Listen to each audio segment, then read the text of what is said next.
au programme d'aujourd'hui, pourquoi bloguer? Pourquoi créer un blog? Et pourquoi je suis aussi passionné par partager le blogging? On va parler de mon parcours et il y a beaucoup de choses que j'ai jamais racontées. Vous allez voir, l'idée c'est pas simplement de raconter ma vie, mais c'est vraiment de vous donner une image assez claire de ce qu'est le blogging. Parce que souvent on me demande, mais tu es blogueur, mais tu fais quoi? Ça veut dire quoi être blogueur? Évidemment, les gens se posent cette question. Donc, on va voir plusieurs aspects de mon parcours. Comment vous pouvez, vous aussi, vous lancer dans le blogging, ou pour ceux qui ont déjà un blog, commencer à le monétiser et vraiment vivre de son blog, d'accord? Un temps de questions-réponses, et puis on va passer à des études de cas, on va voir concrètement, après on va aller sur le web et voir comment d'autres personnes gagnent de l'argent avec un blog, et on finira encore une fois par un temps de questions-réponses. Alors, dites-moi si je me trompe, mais si vous avez un travail, il y a de fortes chances que vous ennuyez. Si je devais donner des statistiques, je dirais que au moins 90% des gens s'ennuient au boulot. D'accord? Sauf si peut-être vous êtes médecin, pompier ou vraiment des métiers que vous avez vraiment choisis. Je pense que malheureusement, c'est le cas de beaucoup de personnes. Qu'on ait fait des études ou pas, on s'ennuie au travail. On s'ennuie, on est stressé. Euh, voilà, je suis passé par le monde de l'entreprise, je suis actuellement en CDD, je sais ce que c'est. Et encore, je pense avoir eu des boulots assez faciles. Donc, c'est un problème très récurrent dans notre société. Et puis, vous voulez peut-être vous lancer dans un business, mais vous n'avez pas d'argent. Ok, vous êtes jeune, on a des étudiants, vous êtes peut-être au chômage ou votre travail vous apporte pas beaucoup d'argent. Peut-être que vous voulez monter un restaurant, mais ça coûte extrêmement cher, d'accord? Et c'est très risqué. Donc, là aussi, vous avez un problème. Vous aimez pas votre boulot, vous voulez faire quelque chose de plus patient, mais vous n'avez pas l'argent pour vous lancer à votre propre compte. Et l'un des problèmes, donc, qui est lié, c'est que vous n'avez pas le risque, et le risque financier surtout. Et donc, en plus, vous n'avez pas d'argent, voilà.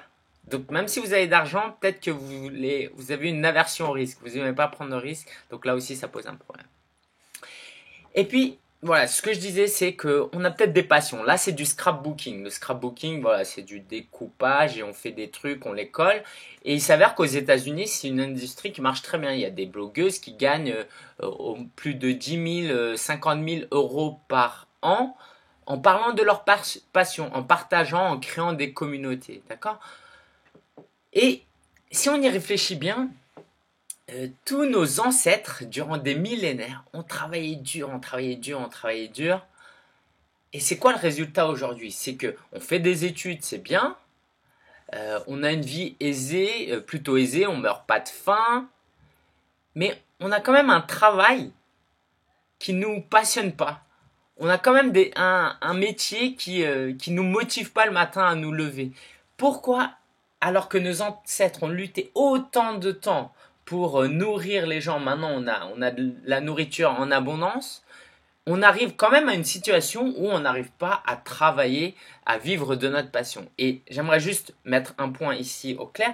C'est mal vu souvent en France de parler de vivre de notre passion parce on entend par là vivre en travaillant moins, en faisant des choses faciles, on pense jeux vidéo, aller au ciné. Non, c'est pas ça l'idée. D'accord? Et on verra par la suite. Alors, je pense qu'on on va parler un peu de mon parcours et ça va te faire réfléchir un petit peu. J'espère ça va t'inspirer.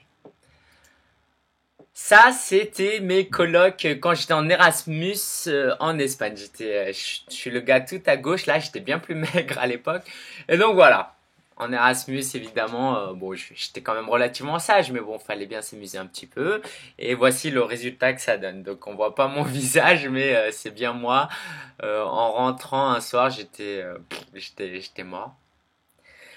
Et je m'amusais bien. Donc moi j'ai fait des études en économie. Je suis parti un an à l'université d'Alicante où où j'ai appris l'espagnol et l'anglais. Et à cet endroit précis, j'ai commencé à m'ouvrir. Donc j'aimais déjà beaucoup voyager, mais bon j'ai découvert la culture espagnole. Euh, et j'avais un prof d'éco. Sa matière consistait à étudier l'économie, la mondialisation, mais le support c'était quoi? Il fallait créer un blog. Et ce blog-là, on écrivait des articles en espagnol et on était noté sur la qualité de ce blog. Et ça m'a beaucoup fait réfléchir. C'était un prof, c'était l'ancien doyen de l'université, il avait quand même la cinquantaine d'années. Et là, j'avais déjà commencé à bloguer et là, ça m'a fait réfléchir encore un peu plus. Et puis l'année d'après, l'année de mon Master 2, je suis parti en Chine. Donc là, c'est une canne à sucre, si vous ne savez pas. Je suis allé en Chine faire un stage. C'était l'une des raisons, disons. Et j'ai trouvé un stage chez EasyLunette.fr. Donc c'était en fait une firme internationale, quoi. C'était plus une start-up, mais qui recrutait des stagiaires pour travailler sur leur site sur des sites de plusieurs pays. Donc on était deux sur le marché français. Donc je travaillais au marketing de easylunette.fr et j'ai découvert beaucoup de choses. J'ai découvert le marketing web, j'ai découvert le SEO et vraiment ça m'intriguait. Moi je pensais que Google c'était simplement quoi, je réfléchissais pas. Et en fait il y a tellement de choses qui se passent derrière. J'ai commencé à être passionné par le marketing web, tout ça. Donc j'étais avec des super collègues du monde entier. Donc là c'est moi le deuxième en partant de la gauche. Et je suis tombé sur un livre qui s'appelle La semaine de 4 heures que j'ai découvert. En gros, ce livre consiste à raconter comment on peut vivre de sa passion en travaillant moins et en automatisant les choses. D'accord? C'est un livre qui est dangereux si on le lit d'une mauvaise manière, comme je l'ai fait. J'ai très longtemps pensé qu'on pouvait vivre sans beaucoup travailler, gagner de l'argent sans beaucoup travailler. C'était une erreur. C'était peut-être pas forcément son message, mais ça m'a induit en erreur. Mais par contre, ça m'a vraiment poussé dans le sens où, ouais, je peux vivre avec un blog. Je peux décider de d'avoir un travail qui s'adapte à ma vie personnelle, au lieu d'avoir une vie personnelle qui s'adapte à son travail. J'entends en ce moment dire que les avocats, par exemple, travaillent jusqu'à 22 heures, 23 heures. D'accord? Comment on peut... Alors, heureusement qu'on vit dans un monde où il y a des avocats, on est d'accord, hein, et d'un point de vue global, je pense que c'est indispensable d'avoir des avocats. Mais d'un point de vue purement personnel, si on n'est pas passionné par ça, d'ailleurs on me dit souvent que les avocats ne durent pas très très longtemps parce qu'au bout d'un moment ils en ont marre. Comment on peut vivre une vie où on sort à 8 heures, 9 heures et on rentre à 22 heures? Comment on peut avoir une vie de famille, une vie de couple, participer dans des associations, passer du temps avec ses amis? C'est juste impossible. Et il s'est avéré qu'à ce moment-là, ma mère est décédée et j'ai dû m'occuper de mon père qui avait 85 ans à cette époque-là. Donc il fallait que je trouve un moyen de créer un travail, de gagner des revenus qui s'adaptent à mon style de vie. Je commençais à écrire un petit blog, Web-Wonders, qui était vraiment nul. C'était vraiment nul. Et quelquefois j'oublie à quel point c'était nul et j'oublie que les lecteurs, quand ils m'envoient des questions, ils me posent des questions très très simples et je me dis, mais c'est simple. Sauf que moi, à mes débuts, c'était vraiment pas terrible. Je précise encore une fois, j'ai fait des études en économie internationale, j'ai pas touché au web marketing. C'est vrai que je passais beaucoup de temps devant l'ordinateur, donc j'ai des réflexes, ok, mais je suis pas du tout informaticien. D'accord? Et donc, je suis rentré en France et j'ai commencé à passer du temps avec mon père. Là, c'est mon père. Alors, on va voir une série de photos qui vont me mettre en valeur. On va croire que je suis un enfant parfait. Je pense pas que j'étais un enfant horrible, mais j'étais loin d'être parfait. Hein. Donc voilà, ça me mettrait mal à l'aise si vous pensez que je suis un très très très très bon enfant. C'est pas vrai. Mais bon, le fait est que mon père parlait pas français, donc il fallait pas. Je pouvais pas l'amener en maison de retraite, ça aurait coûté cher. Donc j'ai dû m'occuper de lui à la maison et passer du temps avec lui. Et donc, le blogging pouvait s'adapter à ce style de vie. Et vous, peut-être que vous êtes parent, peut-être que vous avez une maladie, et peut-être que vous avez une passion, vous avez autre chose que vous voulez faire qui nécessite que vous ne travaillez pas de 9 heures à 18 heures tous les jours. Okay. Donc, j'ai commencé à sortir un peu avec mon père, à faire quelques activités. On a voyagé parce qu'il devait aller à Taïwan régulièrement. Donc là, c'est une photo d'un musée à Shanghai. Donc, c'était passionnant de pouvoir travailler pendant que je voyageais. Là, par exemple, c'est un matin pendant qu'on prenait le petit déjeuner. Bah, mon père, il mangeait très lentement. Donc, moi, j'étais sur l'ordinateur et j'écrivais un article. Alors là, je montre vraiment les bons côtés du blogging parce qu'il y a beaucoup de bons côtés. Je passe un peu les mauvais côtés. Il y en a, évidemment, comme tout. D'accord? Blogging, c'est pas non plus Disneyland. Mais en tout cas, cette satisfaction compense largement pour moi tous les inconvénients du blogging. Et puis j'ai d'autres passions dans la vie, j'ai d'autres choses que j'aime, j'aspire à faire, qui me plaisent énormément. C'est de passer du temps avec les jeunes de mon église. Les jeunes de mon église, eh ben, on fait des activités. Tous les dimanches, je suis l'un des responsables. Et c'est des jeunes et ils sont adorables. Ils ont entre 12 et 18 ans. Et je me sens un peu comme leur grand frère. Je me souviens quand j'étais petit, j'avais voulu avoir un petit frère. Et c'est des jeunes qui sont un peu perdus, quoi. Si vous traînez à côté avec certains jeunes, vraiment, ils vivent de vraies difficultés, des vrais défis. Je ne sais pas si c'est plus ou moins que notre génération, quoique je ne suis pas si vieux que ça, mais en tout cas, je prends beaucoup de plaisir à passer du temps avec les jeunes. Et le blogging me permet d'avoir un peu plus de temps ou de flexibilité pour participer à des activités. Là, par exemple, c'était pendant la fête de la musique où on est sorti un soir pour chanter dans le quartier. Je passe aussi un peu de temps avec PEPS, et donc c'est un groupe de chrétiens où on prie pour la ville, pour Paris, et on sort partager notre foi. Donc, d'accord. Et donc ça, mon travail me permet de le faire. Ok. Et c'est quelque chose qui me passionne et j'aimerais y dédier plus de temps ou d'avoir une plus grande flexibilité. Et là encore une fois, le blogging me le permet. Et puis après le décès de mon père en avril dernier, j'ai pu m'occuper un peu plus de mon neveu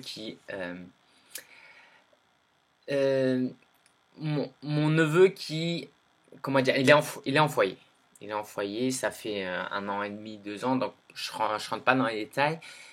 Mais disons que voilà, il vit sans ses parents et je prends vraiment plaisir à passer du temps avec lui. Depuis le décès de mon père, j'ai plus de temps pour lui et le mercredi après-midi, par exemple, je sors avec lui. Et c'est pas possible si j'avais eu un travail normal, d'accord? Donc j'ai vraiment aimé. Alors, on me dit que, ok, le son est parti à un moment, il est revenu. D'accord. Vous m'entendez tous? C'est bon ou pas? Est-ce que vous m'entendez? Ok. Donc Emma qui me dit que le son il est revenu. D'accord. Donc,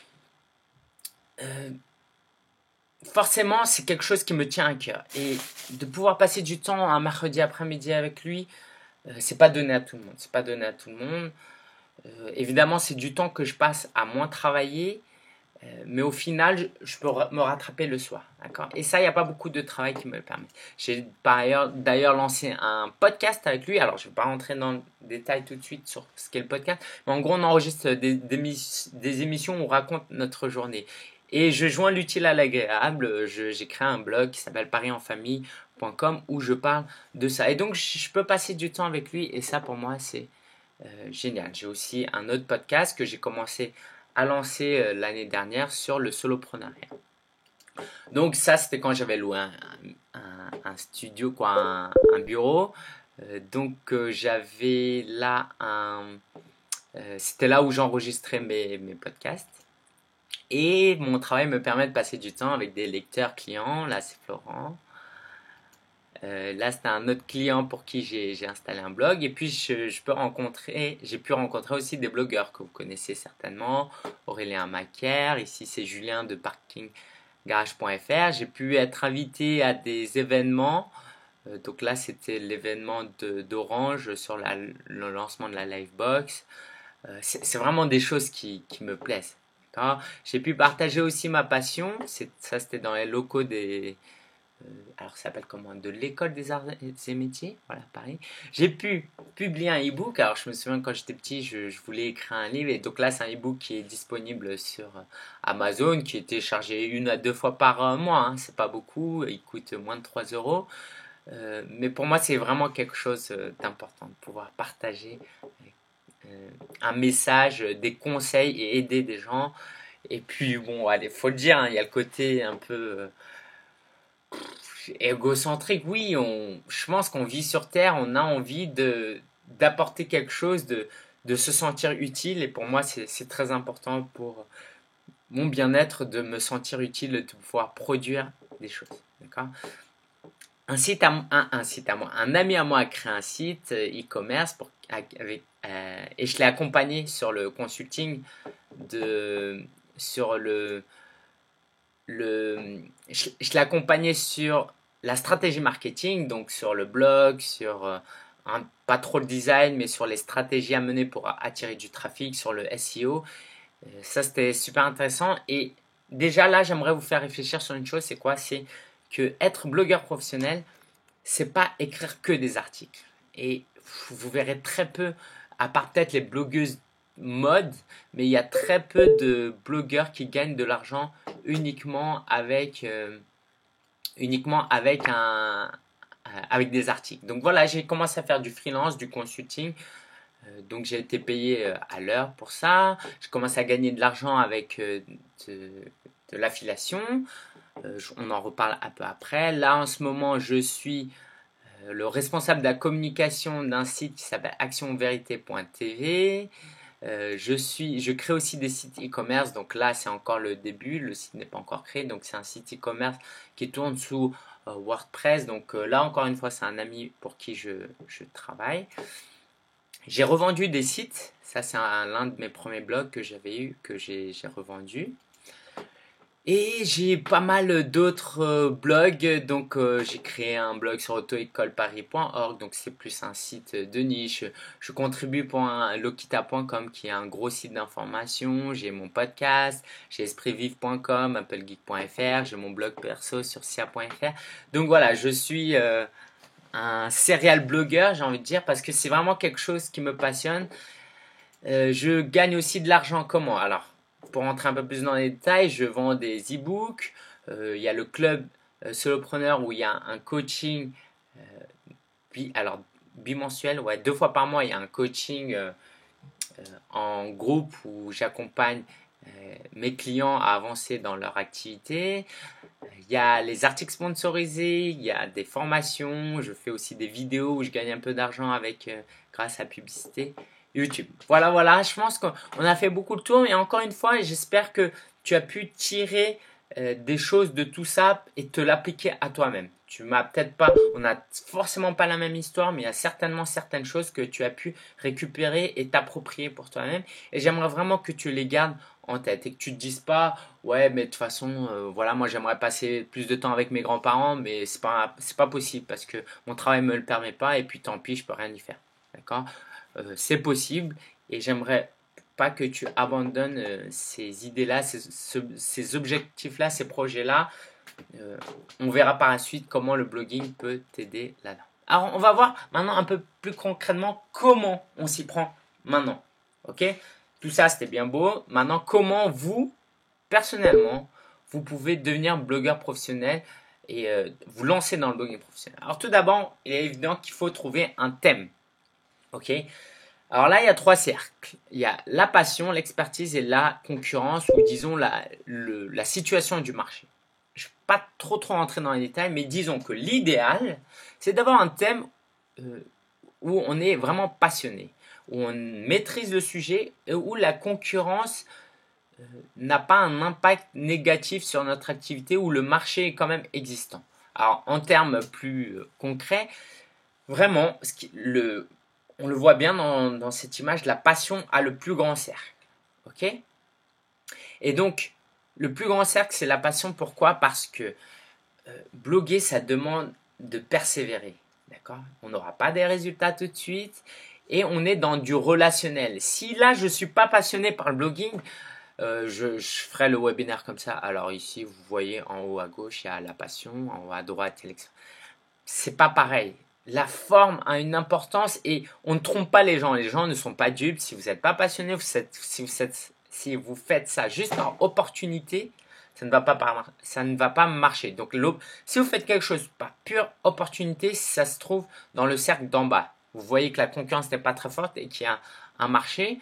Donc là, ce que vous faites, c'est que vous dites, allez, je vais créer un blog là-dessus. Mais au bout d'1 mois, 2 mois, vous allez être épuisé, vous allez vous décourager, vous allez abandonner, vous allez perdre du temps. Ça marche dans le cadre d'autres choses, c'est les sites de niche. Les sites de niche, c'est créer un site exprès pour être monétisé. Et là, c'est un peu une autre approche qu'on ne va pas voir aujourd'hui. Mais si vous voulez faire un blog que par opportunité, ça ne va pas marcher. Si vous faites un blog que parce que vous maîtrisez le sujet, ça va pas marcher non plus. Vous pouvez faire un site de niche aussi. Par exemple, si vous avez fait des études en quoi? En mécanique, ok? Et vous voulez enseigner vraiment ce que vous avez appris. C'est peut-être votre métier, mais vous n'êtes pas du tout passionné. Et peut-être qu'il y a beaucoup de concurrents déjà. Vous allez faire produire plein de choses de qualité, mais les gens ils vont lire votre contenu comme s'ils lisaient des pages Wikipédia, d'accord? Wikipédia ne gagne pas d'argent. Et donc l'idéal, c'est l'intersection. C'est là où il y a l'étoile. Ok? Une passion que vous maîtrisez et où la situation de marché n'est pas favorable. Mais si c'était que ça éliminerait beaucoup de gens et ce serait même triste. Là où vous voyez le losange orange, c'est le second best, d'accord? Si vous avez une passion et une expertise, même si vous avez de forts concurrents où le marché n'est pas très prometteur, vous pouvez vous donner à fond avec la passion et avec votre expertise et vous en sortir. Par exemple, si le marché est trop petit, vous voulez parler d'insectes, vous êtes passionné par insectes, mais le marché, il n'y a pas assez de gens en France qui sont passionnés par ça. Mais vous êtes tellement passionné et expert que vous allez apprendre un peu d'anglais, vous allez le bloquer en anglais, et vous êtes tellement passionné et expert que personne au monde ne vous dépassera. Et votre blog, vous allez trouver une audience, c'est sûr. Peut-être aussi que vous êtes super passionné et il y a peu de concurrents, les concurrents ne font pas quelque chose de très bien, mais que vous n'avez pas d'expertise. Et concrètement, c'est la voie que moi j'ai choisie. Quand j'ai lancé vivre-de-son-blog.com il y a plus de 2 ans déjà, j'avais pas d'expertise. Je faisais des études en économie. Alors, j'avais fait un stage en e-commerce, donc je me suis familiarisé au marketing, mais je n'étais pas expert. D'accord? Les blogs américains étaient très bons. Par contre, en France, il n'y en avait que quelques-uns. Et c'était vraiment pas suffisant. Et donc, j'avais pas cette expertise, mais j'étais tellement passionné par ce thème du blogging, de pouvoir partager une passion et en vivre, que je me suis dit, allez, je vais faire un blog sur le blogging, aussi ridicule que ça peut sembler. Parce que la concurrence n'est pas très forte. Clairement, si j'avais été américain, je ne me serais pas lancé. Et à force de produire régulièrement, en étant passionné, et parce qu'il y avait un espace dans le marché, j'ai pu réussir aujourd'hui. Alors, je ne suis pas millionnaire, de toute façon, ce n'est pas mon objectif, mais mon blog est l'une des références sur le blogging aujourd'hui. D'accord? Et les années à venir seront que bénéfiques pour moi, parce que je vais acquérir de l'expertise au fur et à mesure, encore plus et encore plus et encore plus. Et peut-être que vous posez cette question. Moi, j'ai une passion, mais je suis ni expert et le marché, la concurrence est trop forte, le marché n'est pas favorable. Et ben, je peux vous dire que ça peut marcher. On verra le cas de John Lee Dumas qui s'est lancé dans des podcasts. Il faisait que des interviews. Il était tellement passionné qu'il en faisait un par jour.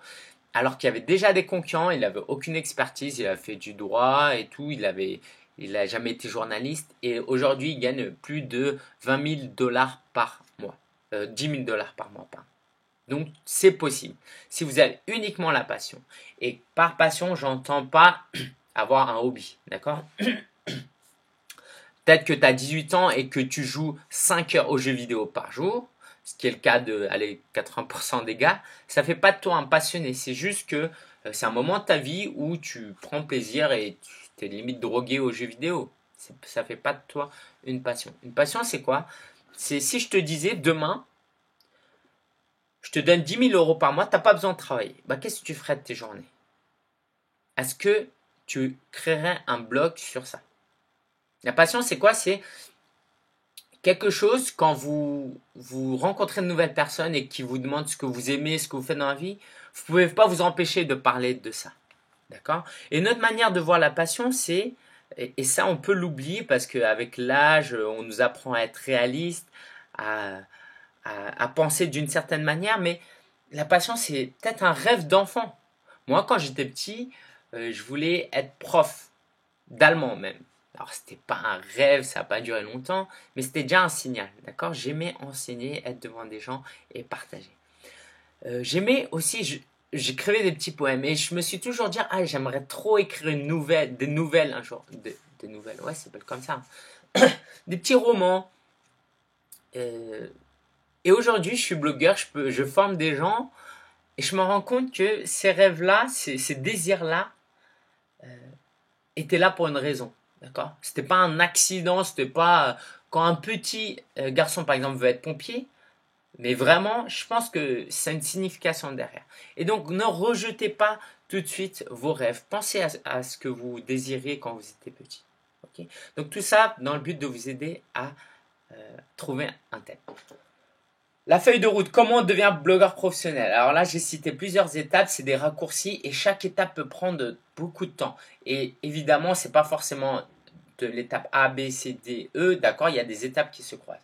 Mais c'est pour simplifier la chose parce qu'on n'a pas 2 heures.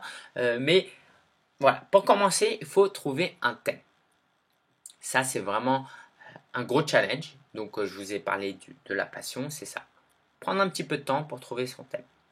D'accord? Puis trouver un nom de domaine et un endroit pour héberger son site. Un nom de domaine, moi par exemple, c'est vivredesonblog.com.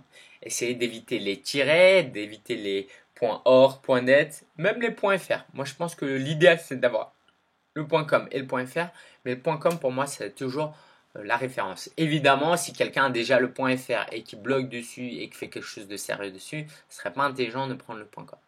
Puis vous créez un blog avec WordPress. WordPress qui est un CMS, un gestionnaire de un système de gestion de contenu qui vous permet de ne pas créer vos pages à partir de rien. D'accord? C'est un logiciel gratuit et extrêmement puissant. Et contrairement à d'autres outils, voilà, c'est vraiment la référence. Ne réfléchissez même pas à d'autres alternatives si vous voulez créer un blog. Donc c'est gratuit. Ce que vous avez à payer, c'est le nom de domaine et l'hébergement qui coûte moins de 30 euros par mois. Et je vais vous le donner tout de suite. C'est alors, oh là, ça marche pas. Alors, c'est vivredesonblog.com, vivredesonblog.com, tout attaché. /WordPress. Et donc WordPress, ça s'écrit comme je vous l'ai dit tout à l'heure. Alors j'essaie de retrouver un slide.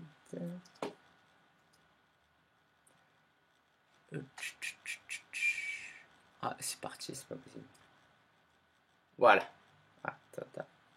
Voilà, pardon. Vivredesonblog.com /WordPress. D'accord? WORDPRE2S. Vous trouverez un tutoriel. Donc vous créez votre blog. Je ne vais pas dire que c'est facile, mais quand même, créer un blog aujourd'hui, c'est quand même beaucoup plus facile qu'il y a 10 ans. Parce qu'il y a cet outil. Et même si vous prenez 10 heures, 20 heures, 30 heures, 40 heures, pensez que vous êtes en train de créer un blog. D'accord? C'est comme une maison. Imaginez, on vous permet de créer une maison gratuitement, on vous fournit tout le matériel, mais évidemment, faut du temps. Ok? C'est pas comme une page Facebook ou un compte Twitter qui se crée en 10 minutes. Là, vous avez quand même un blog, c'est votre quartier général sur le web. Donc, si ça vous prend du temps, ne vous découragez pas. Pensez simplement que ça fait partie de votre de la feuille de route, ça fait partie du processus. Ok? Et prenez plaisir à le faire. Évidemment, vous allez rencontrer des difficultés. Vous pouvez poser des questions sur mon tutoriel. J'offre moi-même un service d'installation de blog et vous pouvez trouver d'autres personnes qui peuvent installer des blogs pour vous si vous voulez un raccourci. Mais sachez que c'est gratuit et si vous avez du temps, c'est génial parce que ça ne vous coûtera rien d'autre si ce n'est les 30 euros de la première année. Alors, c'est pas tout à fait vrai. Si vous voulez un beau blog, il va falloir acheter des modèles, des templates qui ont un design tout prédéfini. Comme ça, vous n'avez plus qu'à passer sur le contenu, d'accord? Parce que vous ne savez pas vous amuser à apprendre le langage informatique pour créer des designs, mettre les couleurs. Il y a des thèmes qui existent, qui sont payants. Ça va de 20 à 100 euros. Moi, je paye 150 euros parce que c'est un peu plus avancé pour avoir vraiment quelque chose qui me plaît, d'accord? Donc, pour résumer, financièrement, moins de 30 euros, vous pouvez commencer. Il y a des templates gratuits. Si vous voulez quelque chose de sérieux, moins de 200 euros le premier mois, la première année, ça peut passer. Ok, on verra qu'il y a d'autres petits coûts après, mais ça dépassera jamais 300-400 euros si vous voulez prendre votre temps et économiser de l'argent. Évidemment, après, vous pouvez toujours investir dans des formations pour accélérer. Ok, vous avez votre thème, votre nom de domaine, votre blog. Maintenant, il va falloir créer du contenu. Le contenu, on va voir des exemples après, mais à retenir, au début, il faut se faire plaisir. Si vous ne vous faites pas plaisir parce que comme vous n'avez pas d'obligation, il n'y a pas un patron pour vous diriger, pour vous surveiller. Si vous ne prenez pas plaisir et que vous n'avez pas choisi quelque chose pour lequel vous êtes passionné, vous allez abandonner tout de suite. Si vous dites ouais mais les autres ils font des super articles, ils ont des photos, voilà, moi je sais pas faire tout ça, voilà, vous êtes cuit. D'accord? Faut vous lancer, prenez plaisir. Au début, il n'y aura pas beaucoup de gens qui vont vous lire de toute façon. Apprenez, d'accord? Vous n'êtes pas, c'est pas comme si vous ouvrez un restaurant dehors. Vous n'avez pas besoin d'avoir tout prêt dès le premier jour.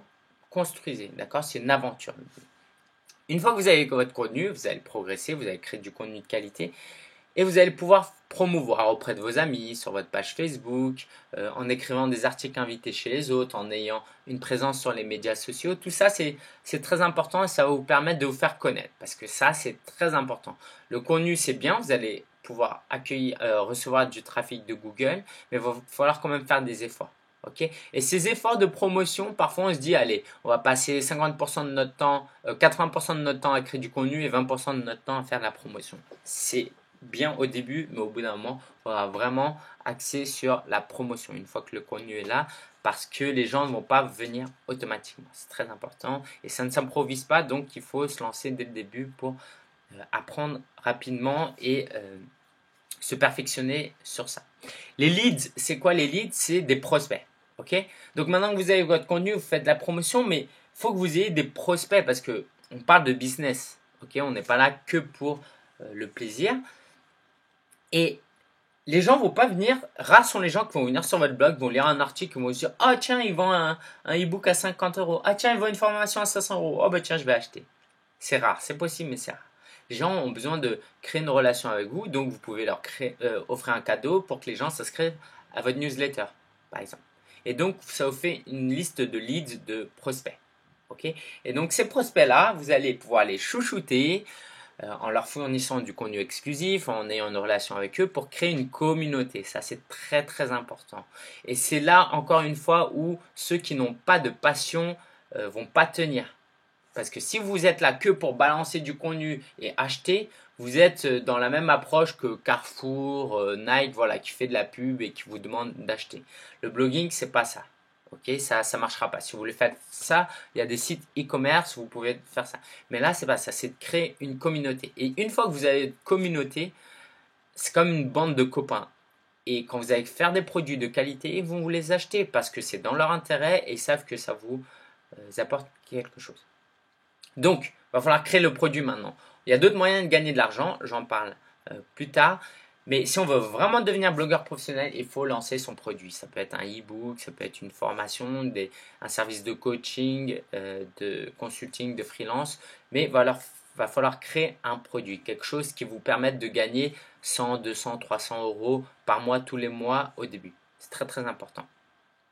Une fois que vous avez votre produit, pour le promouvoir encore plus, il va falloir créer des partenariats. Si vous êtes seul dans votre coin, ça va être très dur. Et je mets le partenariat ici parce que je pense qu'il n'est pas indispensable avant, mais c'est quand même idéal si vous réussissez à créer des relations avec d'autres blogueurs avant. Ça va accélérer un peu plus les choses et au moment de créer des partenariats, ce sera beaucoup plus simple. Et une fois que tout ça sera bon, vous pourrez faire la semaine de 4 heures de Tim Ferriss. Vous pourrez automatiser certaines choses et j'ai envie de dire profiter de la vie, pas forcément ça. Moi, par exemple, mon objectif, ce serait de travailler plus que 20 heures par semaine sur mon business pour faire autre chose. D'accord? Parce que je vise pas, je cherche pas à gagner 1 million d'euros par an. Ok? Donc, automatiser certaines choses pour pouvoir avoir une vie plus agréable, équilibrée et qui correspond à ce que vous aspirez le plus. Et sur tout ce chemin-là, quand je dis, comme je l'ai dit en introduction, vivre de sa passion, c'est pas faire quelque chose de facile, faire quelque chose qui prend peu de temps. Tout ça demande beaucoup de travail. Ok? Alors vous allez peut-être me demander, mais si moi j'ai peut-être un boulot, c'est dur, j'ai pas le temps. Du temps, on en a tout le temps, on en a toujours. Ok? Moi, en ce moment, ce que je fais, c'est que je me lève à 6h30, 7h pour travailler une demi-heure, 1 heure tous les matins. D'accord? Et si vous faites ça 1 heure par semaine, 1 heure par jour, tous les jours, toute la semaine, à la fin du mois, ça vous fait presque 20 heures. Ok? Et vous avez du temps ailleurs. Après, c'est une question de sacrifice, c'est sûr. L'idée, c'est pas non plus de bosser très dur si vous avez vraiment des grandes priorités et bosser beaucoup de temps. Ok? Simplement, si vous passez moins de temps, sachez que ça prendra plus de temps. Mais peut-être que ça vous va parce que vous parlez de quelque chose qui vous passionne. Ok? Donc, tout ça demande beaucoup de travail. Les raccourcis, c'est quoi? C'est vous pouvez avoir un coach personnel, payer pour des formations, pour des clubs privés, je vous en parlerai après, pour vous accompagner, des masterminds, tout ça, mais ça coûte de l'argent, donc c'est pas forcément accessible à tous. Donc si vous avez du temps, consacrez du temps. Si vous avez un peu d'argent, consacrez un peu d'argent. Mais tout ça prend du temps et prenez plaisir à faire tout ça. Si vous ne prenez pas de plaisir à un moment donné, c'est que vous n'êtes pas parti sur la bonne niche. Ça c'est important. Alors, le contenu, c'est quand même l'une des questions les plus importantes pour un débutant. J'aimerais donner ici quelques exemples. Ok? Vous pouvez créer des tutoriels. C'est tout simplement des tutoriels c'est des modes d'emploi sur, par exemple, comment faire une recette de moelleux au chocolat, d'accord? Étape 1. Donc vous pouvez faire un tutoriel écrit, mais vous pouvez même faire un tutoriel vidéo sur YouTube, ça marche très bien. Vous pouvez faire des interviews de personnes si vous n'avez pas beaucoup d'expertise, comme je l'ai montré tout à l'heure dans la sphère.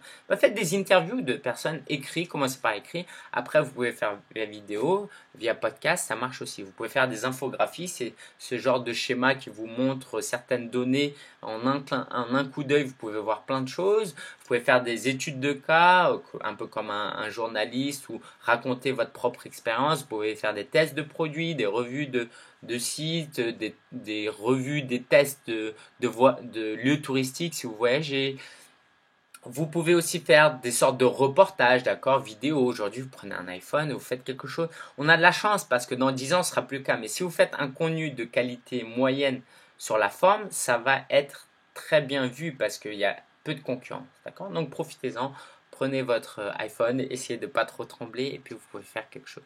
Vous pouvez parler de l'actualité, mais l'analyser, sinon ça ne servira à rien. Les gens ne... Voilà, vous ne pouvez pas battre le monde.fr, d'accord? Analysez-le, analysez-la avec votre propre avis, vos propres critères. Vous pouvez créer des podcasts audio, d'accord? Les mettre sur iTunes. Vous pouvez même dessiner. Les possibilités sont infinies. C'est vraiment infini. C'est important parce que on utilise vraiment notre créativité. C'est l'une des choses que j'aime le plus dans le blogging. Et il ne faut vraiment pas négliger ça. N'essayez pas de copier ce que font les autres. Inspirez-vous, c'est très important. Ce serait dommage de ne pas vous inspirer. Moi, je m'inspire beaucoup des Américains. Mais au bout d'un moment, vous êtes obligé de faire vos propres trucs. Voilà. Par exemple, le webinaire, là, en France, il n'y en a pas beaucoup qui le font. Ou s'ils le font, c'est uniquement pour promouvoir des produits. Moi, je prends énormément de plaisir à le faire. Alors, à partir de maintenant, mes webinaires seront disponibles que dans un espace privé. Mais avant, je les publie sur YouTube. Voilà. J'espère que vous avez appris beaucoup de choses et si vous avez des questions, c'est le moment. On va prendre 10-15 minutes avant de passer à la deuxième section où là, on va aller sur le web, on va voir concrètement à quoi ça ressemble d'être blogueur professionnel. Donc, maintenant, on va voir comment on gagne de l'argent avec un blog, mais concrètement, ok? Pas de blabla, je vais vous montrer des cas très concrets. Je sais que c'est ce que vous aimez parce que moi aussi. Alors, on peut gagner de l'argent avec des articles sponsorisés. Okay. Donc là, je suis sur parrainenfamille.com et là, j'ai cet article-là qui est sponsorisé. On m'a payé 30 € pour publier cet article-là. Pourquoi on m'a payé 30 €? Parce que ça lui donne un peu de trafic, mais en réalité pas beaucoup. Mais ça lui donne surtout des liens pour améliorer son référencement. D'accord? Tout ça, c'est des liens. Ok. Article sponsorisé. Vous pouvez avoir d'autres types de sponsors, comme si vous avez un podcast audio.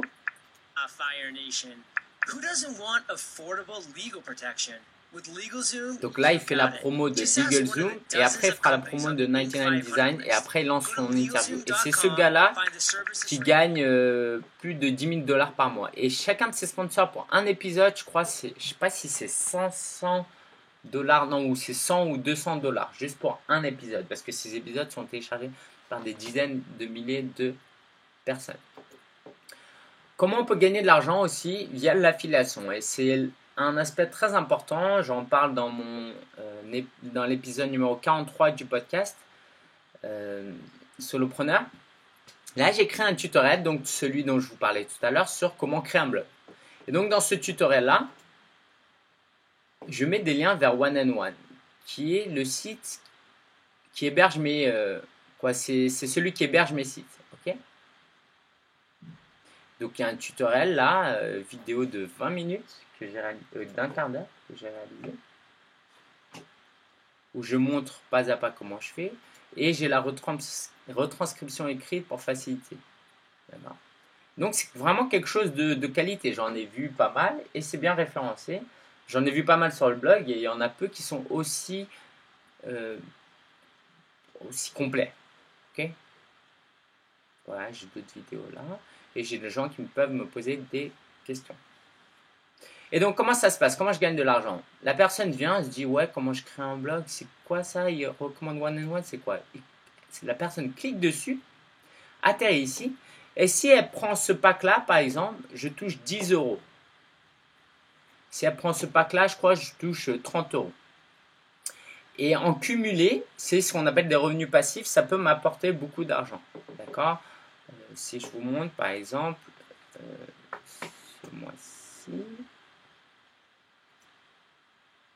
depuis la publication de mon podcast, j'ai encore gagné 75 euros. Et ce qui est intéressant, c'est que c'est des revenus passifs. Une fois que tu as fait ces articles-là, eh ben, tu n'as plus besoin de revenir dessus.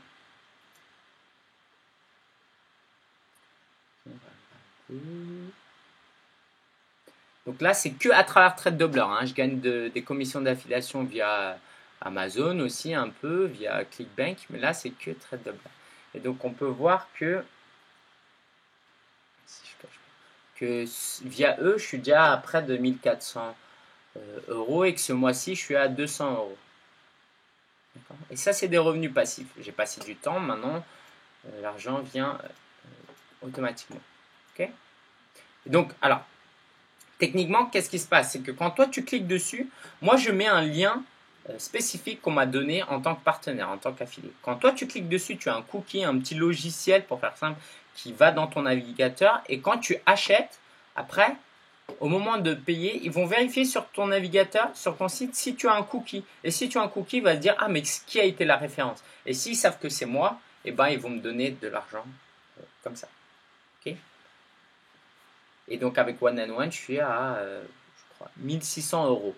Parce que j'avais même gagné un concours où j'avais gagné un Samsung S3 que j'ai revendu. Voilà. Un autre exemple, c'est ce site-là qui est une des références pour la photo. Donc ce site-là, il y a plusieurs articles et il y a des articles revus, des articles tests. Donc où là, ils testent la caméra, l'appareil photo. C'est un test très complet.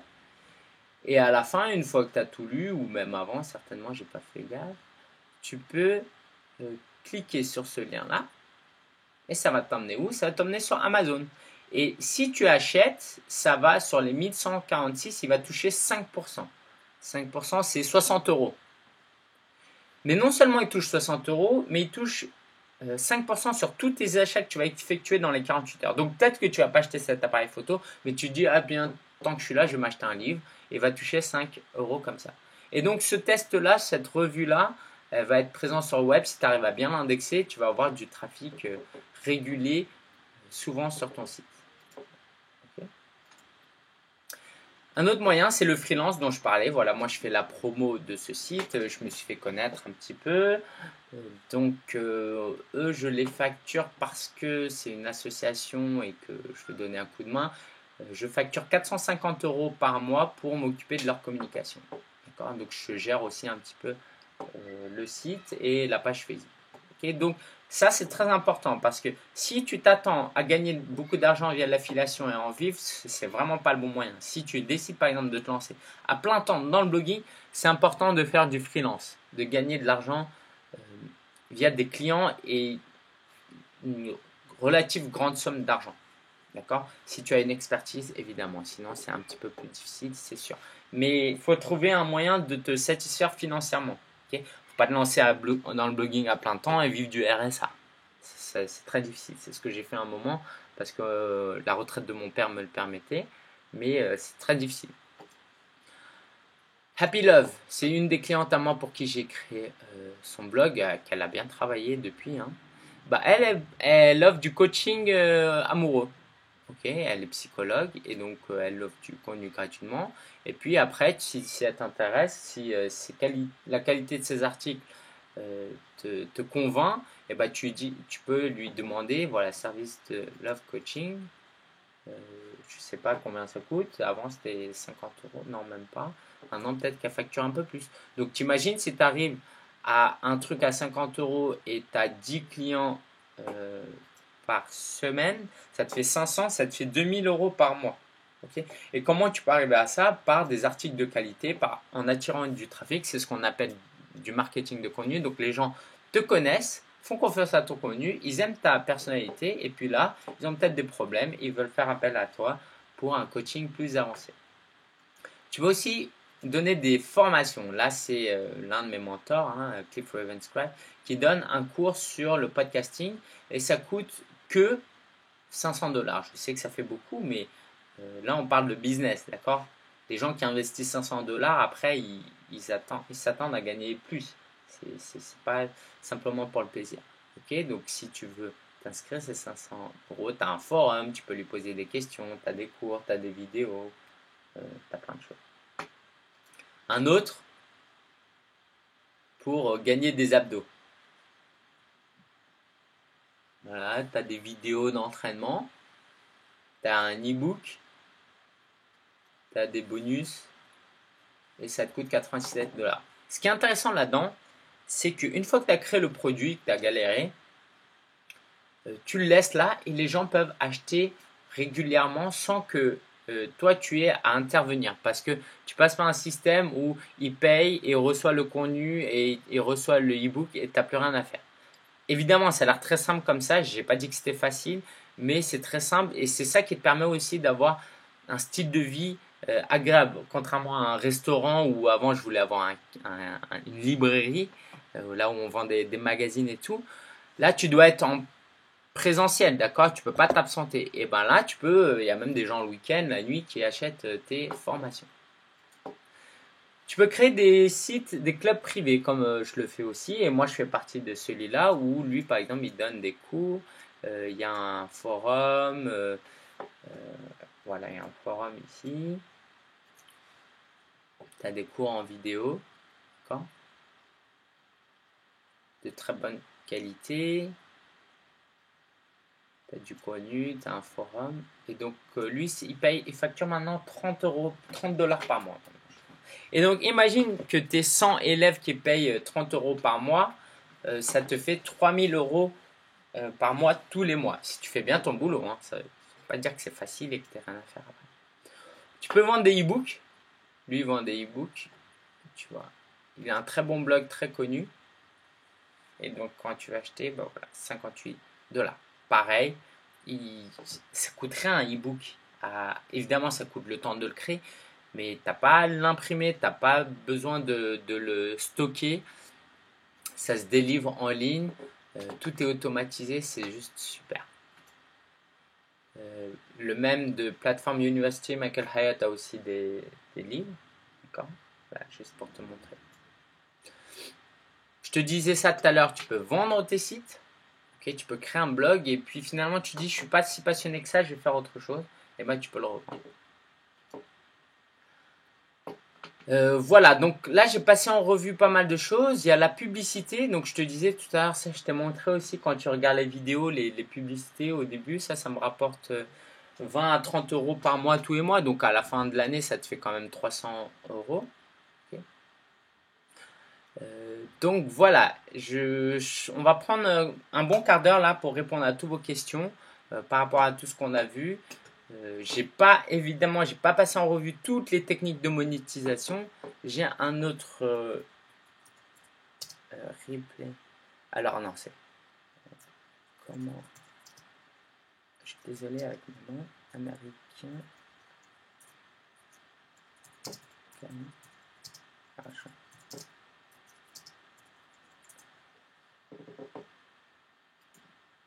Voilà, si ça t'intéresse plus, il y a ce podcast où je raconte comment les Américains gagnent de l'argent. Donc c'est le 19. Tu peux taper directement vivre de son blog.com/19. Comment ça marche? Voilà. Ok, allez, je réponds aux questions. Si vous me le permettez, je vais ouvrir la fenêtre, je crève de chaud.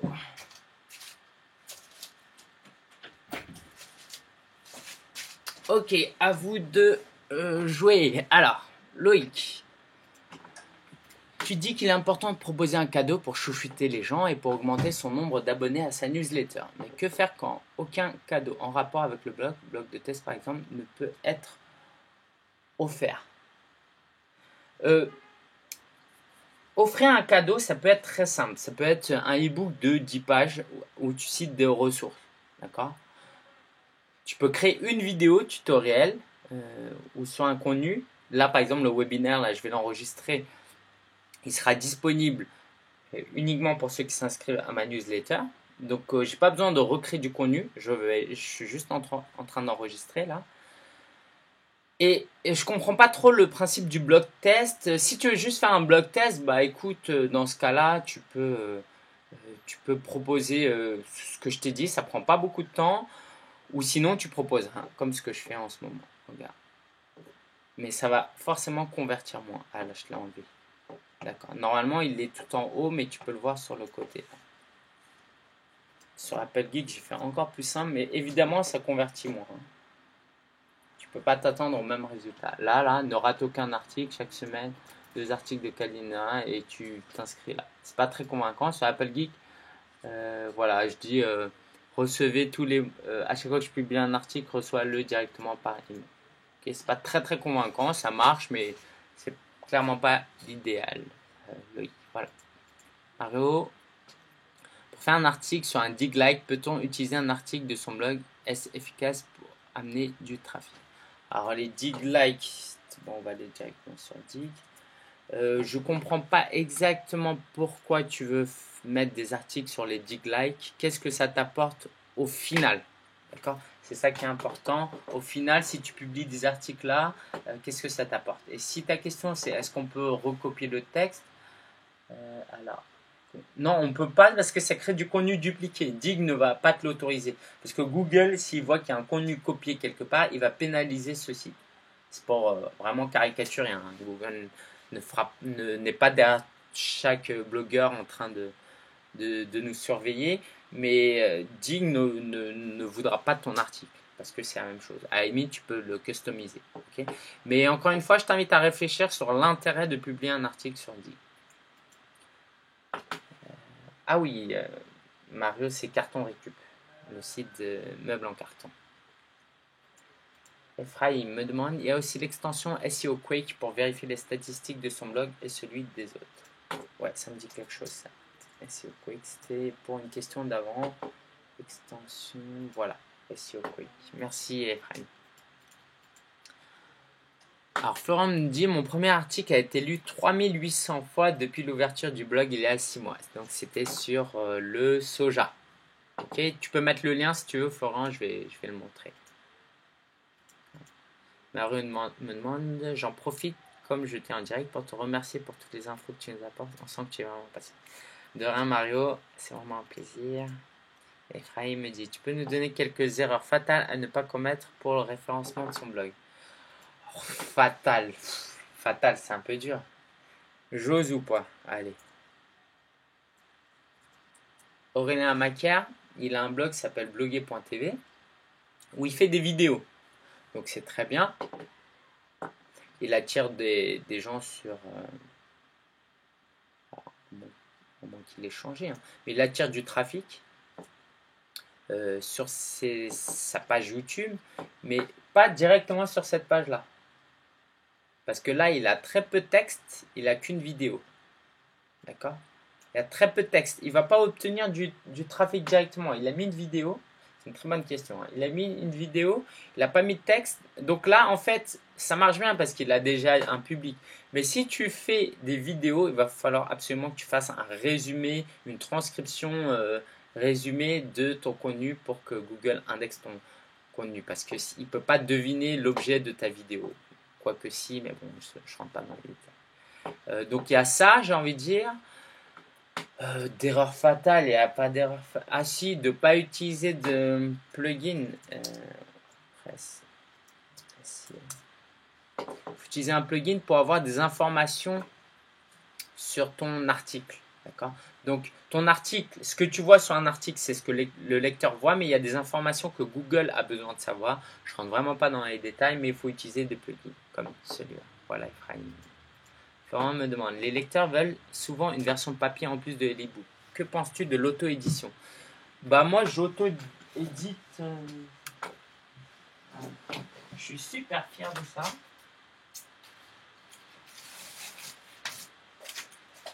À mes clients, je leur offrais ça, ce guide-là. Et maintenant, dans le cadre, j'ai fait un nouveau kit, donc il y aura la version actualisée que je revends. Et je pense que c'est vraiment quelque chose de bien. Moi, j'ai une imprimante, je fais ça à la maison, d'accord. J'ai comment ça s'appelle? Pas une perforeuse, une relieuse pour relier. Moi, c'est l'auto-édition maison. Parce que l'auto-édition, en passant par des entreprises, ça coûte extrêmement cher. Et c'est pas rentable, je te dis tout de suite, c'est pas rentable. Sauf si tu vends ton bouquin 50 euros. Comment dire? Je préfère assumer mon statut de non professionnel. C'est-à-dire que je ne suis pas vraiment auteur. Donc voilà, je t'envoie un truc, je ne suis pas vraiment auteur, mais ça t'apporte une valeur. Plutôt que de paraître comme quelque chose de très professionnel alors que je ne le suis pas et je touche pas d'argent et je vais mettre diplôme à promouvoir un livre que j'ai auto-édité pour gagner au final que quelques euros. C'est pas intéressant pour moi. Ceci étant dit, si tu es vraiment passionné, tu écris des romans et que tu as envie de les auto-éditer, bah, j'ai envie de dire fais-le, mais ne le fais pas pour l'argent. Voilà. Et pour ton cas, si tu es expert dans le soja et tout, peut-être que tu peux contacter des maisons d'édition, ils seraient intéressés. Moi, je le mettrais sur Kindle, tu peux toucher 70% de royalties. Et sinon, tu peux te faire connaître comme ça, même par des maisons d'édition, où tu contactes directement une maison d'édition, mais là encore, tu ne le fais pas pour l'argent. Si tu veux le faire pour l'argent, tu vends un truc 27, 37, 47 euros sur ton site en version électronique. Parce que ça, c'est bien beau, ça prend du temps, ça coûte un peu d'argent, il y a les frais d'envoi. Et si tu ne vends pas ça 50 euros, tu ne vas pas te faire d'argent, donc autant vendre que la version électronique. Voilà. T'as laissé tomber le lait de soja, me demande Florian. J'en bois pas beaucoup, c'est pas que j'ai laissé tomber, mais j'en bois pas beaucoup en ce moment. Marjorie, sur mon blog de livres personnalisés, Histoire à vivre, depuis peu j'ai mis en place une librairie qui propose des livres personnalisés à vendre. C'est dans une rubrique spéciale du blog. Penses-tu que je devrais compléter et ou remplacer cette offre par une bannière, car j'ai entendu qu'un blog ne devait pas montrer qu'il vendait? Ouh là là, qui a dit qu'un blog ne devait pas montrer qu'il vendait? Histoire à vivre.com. Alors, histoireavivre.com, est-ce que c'est un blog? Moi, j'étais déjà venu, mais je me souviens plus si c'était un blog. Je sais que tu proposais un petit peu de contenu, mais ça me semblait plus être un site e-commerce, quoi, un site où tu vendais tes livres. Ah d'accord, non, pardon, autant pour moi, c'est un blog. Non, moi, écoute, moi, ça me choque pas. Faut vraiment se mettre à la place d'un lecteur. Un lecteur qui vient et qui tombe sur cet article-là, il va pas se dire là, c'est un blog. Alors attention, je vais mettre en mode blog et je vais réfléchir comme si j'étais sur un blog. Donc, tout ce qui est publicité, j'aime pas parce que le gars, il est là, il est pas honnête, il fait ça que pour l'argent. Les gens réfléchissent pas comme ça. Ou très peu. Il y en a beaucoup qui se manifestent, mais c'est pas la majorité. La majorité des gens, ils viennent là, ils se disent oh tiens, ça a l'air joli, je vais lire un peu l'article. Ah, c'est intéressant. Ah ouais, ah, ils vendent des livres aussi comme ça. Ah, je peux acheter ça pour mon enfant. Bah merci d'avoir mis une bannière parce que comme ça, j'ai une bonne idée de ce que je peux offrir à ma fille. Parce que souvent, je sais pas pourquoi, mais on se dit c'est parce qu'on fait mal les choses peut-être. Mais si on fait bien les choses, quand vous faites de la publicité, vous faites la promotion de vos produits, vous êtes en train de rendre un service. Moi, si on va sur... alors, je le fais plus trop, je crois que c'était sur Apple Geek. Voilà, ici, là, Là, pour le coup, c'est pas forcément pertinent parce que c'est pour un blog d'Apple.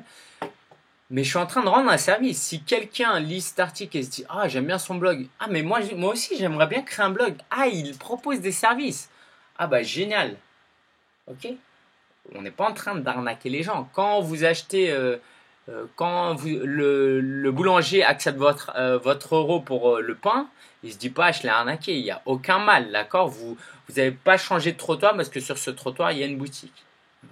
Après, tout est une question de le faire intelligemment. Vous ne pouvez pas non plus mettre trop de publicité, des publicités pas pertinentes et où on montre que vous voulez que ce que vous voulez, c'est que les gens cliquent. D'accord. Donc si c'est intelligent, si c'est bien fait, je pense que c'est bien de vendre.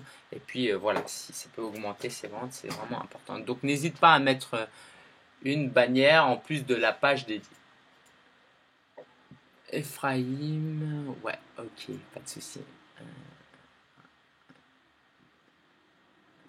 Alors Marjorie me demande par retranscription écrite d'un tuto oral quel logiciel utilise. Alors j'ai pas encore commencé à utiliser, mais j'y pense. C'est Dragon Dictate. Ok. Alors je sais plus c'est lequel, mais je ne garantis pas sur le bon fonctionnement. Hein, d'accord, j'ai pas essayé. D'accord, il est disponible sur PC. Sinon, moi je faisais appel à des malgaches qui faisaient ça pour pas trop cher, mais bon, ça représente quand même un coût. Voilà. David me demande, pas de problème pour le retard. De rien, Caroline. Où est-ce qu'on trouve les boutons Money Back Guarantee en français? Où est-ce qu'on trouve les boutons? Ou soit tu les fais toi-même, soit ton thème les a déjà. Les réseaux sociaux peuvent-ils contribuer à la monétisation d'un blog? Alors, il y a le principe du funnel. C'est en tant que blogueur, mais même en tant que site e-commerce, mais moins en tant que site e-commerce. Un site e-commerce, tu veux acheter des chaussures, tu vas sur zappos.com. C'est ça, hein? Non, ça c'est américain. On a le français, nous. Voilà. Tu vas sur le site, tu dis je veux des chaussures, et puis tu vas, tu cherches et tu achètes. Sur le blogueur, pour un blog, c'est pas comme ça. Ça marche pas comme ça. Tu vas pas sur un blog et tu dis ah tiens, je veux acheter un e-book. Ok?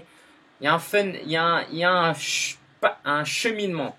Tu te fais connaître, je vais en parler après, mais tu te fais connaître, tu crées des relations et en gros, les médias sociaux, ça te sert à créer des relations. Là, j'avais fait un peu de pub, c'est comme ça qu'Emma a trouvé. Donc là, par exemple, moi, idéalement, c'est qu'Emma, elle apprécie le webinaire.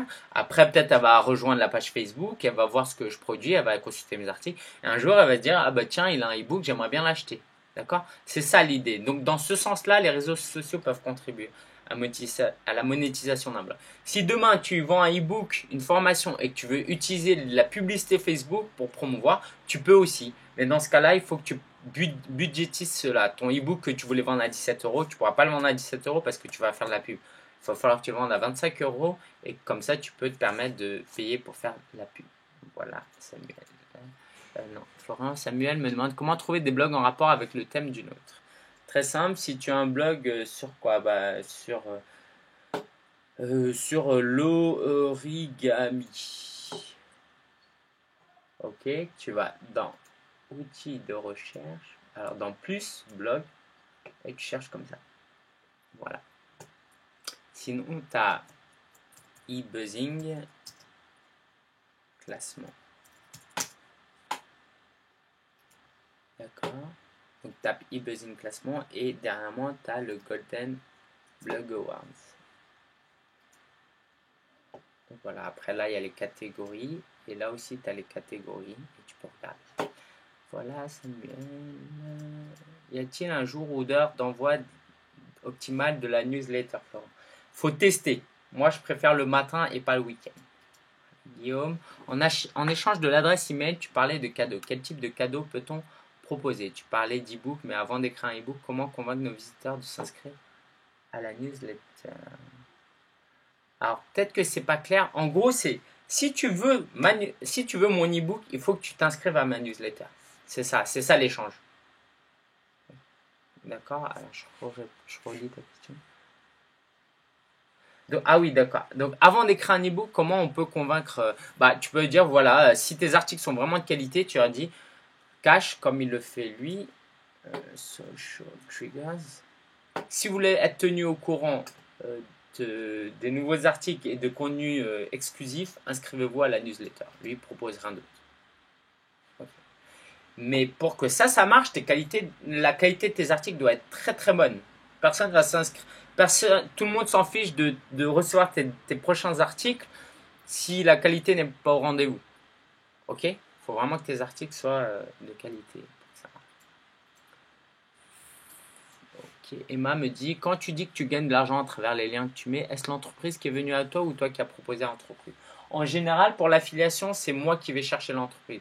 Donc, par exemple, tu vas sur TradeDoubler, tu vas ici, programme donc il faut t'inscrire. Et tu cherches, par exemple, allez, moi j'ai un blog sur l'alcool et le tabac. Et là, tu vas voir, ah bon, non, il n'y a pas, c'est bien. J'ai un blog sur les assurances. Et là, je vais rechercher l'inscription en société gratuite. Voilà, ça, c'est les différents partenaires que je peux avoir. Donc après, je regarde les conditions. Et si ça m'intéresse, je postule au programme. Ok? Voilà, je coche et je postule pour mon site. Voilà, donc le plus souvent, ça marche comme ça. Sinon, tu peux contacter directement une entreprise si elle n'a pas de programme d'affiliation. Samuel, comment trouver un bon thème? Alors, c'est super compliqué. Moi, je peux te proposer les miens. Mais le mieux, c'est que tu ailles sur ce site-là, wp-thempro.com.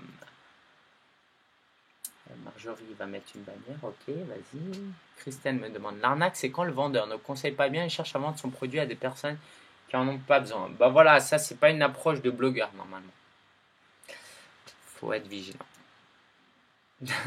Florent dit voter pour Naturopassion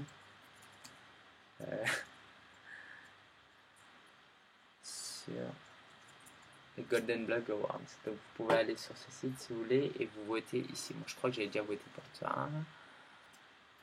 Donc le lien direct c'est celui-là. Voilà. Ok, alors je vais faire la conclusion. Ça n'a pas marché. Voilà, vous chercherez par vous-même, d'accord, ou vous allez sur naturo-passion.com. En conclusion, quelques petites choses très importantes. Le no trust and like, ça c'est vraiment une règle. Si vous retenez ça aujourd'hui et que vous vous lancez dans le blogging, ça va vous aider mais infiniment. Moi, je l'ai appris trop tard. C'est une petite formule, c'est tout simple. Votre objectif en tant que blogueur, c'est de vous faire connaître, que les gens aient confiance en vous et qu'ils vous aiment. Et chacun des aspects est important et à ne surtout pas négliger. Se faire connaître, c'est écrire des articles de qualité et bien les promouvoir. C'est très important. Gagner la confiance des gens. Comment on peut gagner la confiance des gens? En étant authentique, en étant présent, en publiant des articles de qualité, en répondant aux emails. Ok? Quand on a besoin on vous pose une petite question par email, prendre le temps d'y répondre. Et enfin, de se faire aimer, et c'est là où les Français ont vraiment du mal. Le blogging, c'est comme des relations amicales, si vous voulez que ça marche. Vous êtes en train de créer, on a vu tout à l'heure, une communauté. Vous êtes en train de créer des relations, d'accord? Sinon, les gens vont sur les sites e-commerce, ils vont sur Wikipédia, ils n'ont pas d'intérêt d'aller chez toi. L'intérêt d'aller chez toi, c'est que c'est comme si un ami à toi te parlait de sa passion et toi, tu commences à t'y intéresser. Il y a de la personnalité dans la manière dont il parle. Moi, ce webinaire aurait été très très différent si j'avais pas pris un bon quart d'heure pour raconter mon histoire. Et normalement, si tu es resté jusque-là, c'est que tu as apprécié et tu te dis, ah bah tiens, moi j'aimerais bien m'inspirer et c'est vrai que ça m'inspire, il a l'air passionné, il a l'air heureux. Et si tu n'essayes pas de jouer là-dessus, ça va pas marcher, ça va être que quelque chose de froid. Et quand les gens te connaissent, te font confiance et t'aiment, si ton contenu est de qualité, si ton produit est de qualité et correspond à ses besoins, il va acheter chez toi, même s'il y a meilleur ailleurs. Parce que tout simplement, il t'aime. Moi, je suis allé voir une kiné là. J'ai 3 amis kinés, j'ai de la chance. Hein. Évidemment, je suis pas allé sur pagejeune.fr, j'ai appelé mes amis. C'est peut-être pas les plus compétents, ça n'a pas d'importance. Du moment que je sais qu'elles sont compétentes, hein. Ça n'a pas d'importance. Je vais voir mes amis et c'est comme ça. Gardez ça en tête. Parlez de vous-même sans trop en faire. Et les Français, on a du mal avec ça. C'est pour ça que je pense que ça marche moins bien aussi qu'aux États-Unis. Les Américains, tu vas sur leur page à propos, quand tu leur demandes de se présenter, ils se disent voilà, je m'appelle Jason, j'ai 42 ans, j'ai 3 enfants, une femme superbe. J'habite à Hawaï. On s'en fiche. Bah non, on s'en fiche pas parce que c'est un blog et on a envie de connaître le blogueur. Ok? Retiens bien ça. No, trust and like. Le blogging, c'est un marathon. Ça veut dire quoi? C'est long. Il y a souvent de l'attente. Et là, pour la plupart d'entre vous, vous êtes là. Vous attendez le départ. Et ça va être très dur. Mais pourquoi les gens se lancent dans une course de 42 km? Et pourquoi ils font tout pour la terminer? Parce que c'est un plaisir, c'est quelque chose qui les passionne. Ils ont un objectif précis. Peut-être que vous voulez passer plus de temps avec votre famille, faire un boulot qui vous passionne, pouvoir travailler pendant que vous voyagez, faire le tour du monde en même temps. Ok? Mais le marathon, c'est aussi quelque chose de très difficile. C'est long, mais c'est difficile. Mais pourquoi les gens le font? Et ça, retenez-le. On m'a demandé la dernière fois, on m'a dit pourquoi en France, il n'y a pas beaucoup de blogueurs professionnels, ça marche pas, ça n'existe pas. J'ai envie de dire combien de personnes se lancent dans le marathon. Il y en a plein qui aiment courir, mais personne ne fait la compétition. Comment tu peux terminer la course si tu ne participes pas à la compétition? Il y a beaucoup de gens qui bloquent, c'est vrai, mais qui se disent non, moi je ne vais pas chercher à bloguer, à bloguer professionnellement, ça ne m'intéresse pas. Et donc, dans le marathon, c'est une souffrance, c'est dur, il y a du travail, il y a de l'entraînement, ça devient de plus en plus dur, mais ça devient aussi de plus en plus intéressant, on prend de plus en plus de plaisir. Quand vous arrivez à la moitié du marathon, c'est dur, mais vous dites j'ai déjà fait la moitié, il me reste plus que la moitié.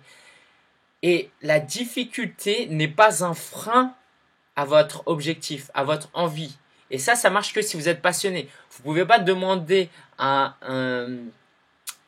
quelqu'un qui fait de la natation et qui n'aime pas courir de faire un marathon de 42 km. Il faut faire quelque chose qui vous plaît, qui vous passionne. Et là, la difficulté, vous allez la surmonter et vous allez même le embrace, comme le disent les Américains, vous approprier cette difficulté. C'est important d'apprécier les moments de difficulté. Sinon, vous allez vous décourager. Vraiment. D'accord? Donc, partez pas de ce webinaire en vous disant c'est facile, c'est simple. Je vais bloguer un peu pendant 2 mois, je vais gagner de l'argent. Mais ne partez pas, surtout pas en vous disant c'est difficile, j'y arriverai pas. Parce que la difficulté fait partie du plaisir. Vraiment. Et puis, là, c'est un ami à moi, Yaki sur yaki.fr, qui a un blog aussi. Ça vous permet de réfléchir. Ça vous permet de travailler sur vous-même. C'est vraiment un aspect qu'on néglige. Quand vous partagez, la meilleure manière d'apprendre quelque chose, c'est de partager ces choses-là. Sur sia.fr, j'essaye d'inspirer, d'encourager les gens et en réalité, j'apprends beaucoup sur moi-même parce que durant la journée, je me pose beaucoup de questions. Et c'est ce qu'on appelle le développement personnel. S'améliorer, c'est aussi améliorer son entourage. Si vous êtes une épouse et que vous vous améliorez, ça aura un impact sur votre mari, sur vos enfants, sur vos collègues de boulot. Donc tout ça, c'est important. Et une dernière chose que les Français ne prennent pas assez en compte, qu'on vous partage très rarement, c'est l'impact que vous pouvez avoir dans le monde. Ça reprend cette idée-là de quand vous vous développez ou vous influez sur votre environnement proche, mais votre blog peut littéralement atteindre des gens d'un autre continent. Et moi, un Africain, la dernière fois, me disait que grâce à mon blog, en partie, il avait pu se lancer dans la création de sites, d'accord? Et que maintenant, il crée des sites et qu'il gagnait de l'argent comme ça. Vous imaginez... alors peut-être que si mon blog n'avait pas existé, il aurait trouvé un autre blog, très certainement. Mais peut-être pas. D'accord? Et moi, pareil, si je suis là aujourd'hui, c'est grâce à d'autres blogueurs qui partagent leur passion. Ne négligez surtout pas, ne sous-estimez pas l'impact que vous pouvez avoir dans la vie d'autres personnes qui peuvent se trouver n'importe où dans le monde. Et on va arrêter ce webinaire sur cette citation. Alors, je suis conscient que tout le monde n'est pas chrétien, mais ce n'est pas important. C'est Frédéric Buechner qui disait « Là où Dieu t'appelle », donc en gros, si tu n'es pas chrétien, dis-toi l'objectif de ta vie, d'accord ? C'est l'intersection entre ton plus profond bonheur et ce que le monde désespère d'avoir.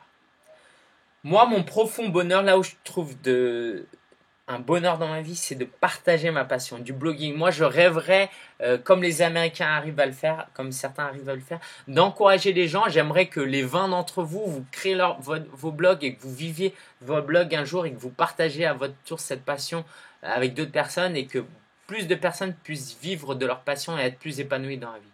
Et ça, c'est mon profond bonheur si j'arrive à faire ça. Et d'un autre côté, il y a des gens qui ont du mal avec leur travail, qui souffrent, qui ont peu de temps dans leur vie. D'accord? Et ça, c'est vraiment un besoin que le monde a. Et vivre de son blog.com, ce que je fais, ça rejoint, c'est à l'intersection de ce que moi j'aime faire, ce qui m'enthousiasme, m'apporte beaucoup de satisfaction et ce que les gens ont besoin. Okay? Et c'est ça que j'aimerais vous inviter à faire. Alors peut-être que vous dites que moi je veux juste créer un blog sur le cyclisme, mais si vous êtes vraiment passionné et que ça aide d'autres personnes, le cyclisme, vous ne savez pas ce que ça peut apporter. Il y a peut-être des gens qui sont obèses et qui se disent oh, mais moi je n'aime pas courir, j'ai envie de faire du sport, j'ai envie de faire du cardio. Bah, peut-être que votre blog va encourager. Vous pouvez faire n'importe quoi. Le carton récup tout à l'heure. Peut-être que ça va créer de la créativité. Vous avez un blog où vous apprenez les gens à utiliser du carton et fabriquer des choses. Bah, peut-être que sans avoir beaucoup d'argent, peut-être que vous avez pas beaucoup votre lecteur n'a pas beaucoup d'argent, mais il va pouvoir passer du temps avec ses enfants le samedi à travailler sur ça. Ok? Moi, mon blog parisenfamille.com, c'est des idées de sortie pour enfants. Bah, peut-être qu'il y a des parents qui n'ont pas beaucoup d'argent, qui vivent à Paris, qui sont pas motivés pour sortir et qui entendent mes podcasts et qui voient combien mon neveu est content d'aller au jardin des plantes qui est gratuit. Et ben peut-être qu'ils vont sortir un peu leurs enfants. Donc l'impact que ça peut avoir sur la vie de ces parents-là et de ces enfants-là, vous ne pouvez pas vous imaginer. Et ça, c'est possible si vous faites quelque chose qui vous passionne, qui vous apporte du bonheur et qui répond à un besoin que les gens ont. Et encore une fois, ce besoin-là, c'est pas forcément de les guérir de l'addiction au tabac, de les guérir de l'alcool, de les aider à gagner plus d'argent, de les aider à draguer des femmes. Vous pouvez vraiment les aider sur beaucoup, beaucoup, beaucoup de choses. Ok, donc retenez vraiment ça.